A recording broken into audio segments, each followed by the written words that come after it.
الحمد لله رب العالمين والصلاة والسلام على خير خلقه محمد وآله وأصحابه أجمعين. أما بعد، لدى يو رواية بعد بدأ الإسلام غريبا وسيعود كما بدأ.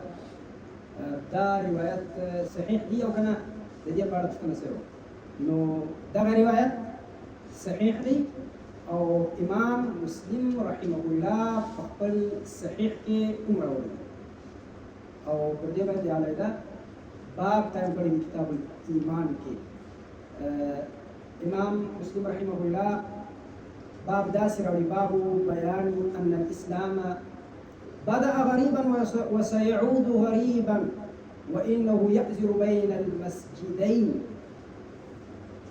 إمام مسلم رحمه الله سند داس ذكر كي حدثنا محمد بن عباد وابن أبي عمر جميعا عن مروان الفزاري قال ابن عباد حدثنا مروان، يعني محمد بن عباد تدا روايات كي نداسة كي حدثنا مروان أو ابن أبي عمر جكين وغير عن مروان يوب عندي يوب حدثنا كي عن يزيد يعني ابن كيسان عن أبي حازم عن أبي هريرة رضي الله عنه قال قال رسول الله صلى الله عليه وسلم بدأ الإسلام غريبا وسيعود كما بدأ غريبا فطوبى للغرباء. رواية يزيد بن كيسان عن أبي حازم عن أبي هريرة عن رسول الله صلى الله عليه وسلم، أو يزيد بن كيسان سدا رواية مروان الفزاري. ده مروان سدا رواية محمد بن عباد أو ابن أبي عمر، أو دا مسند دا أبي هريرة كده، أو دا غير رواية ابن عمر رضي الله عنه من كل دي.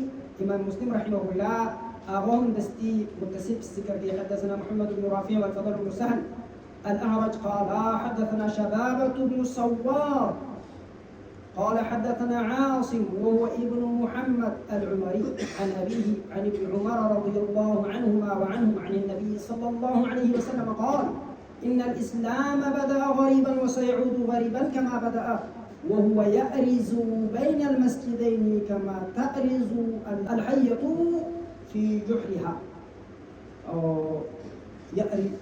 باب باب بيان أن الإسلام بدأ غريبا وسيعود غريبا وإنه يأرز بين المسجدين. سبحان ربك رب العزة عما يصفون.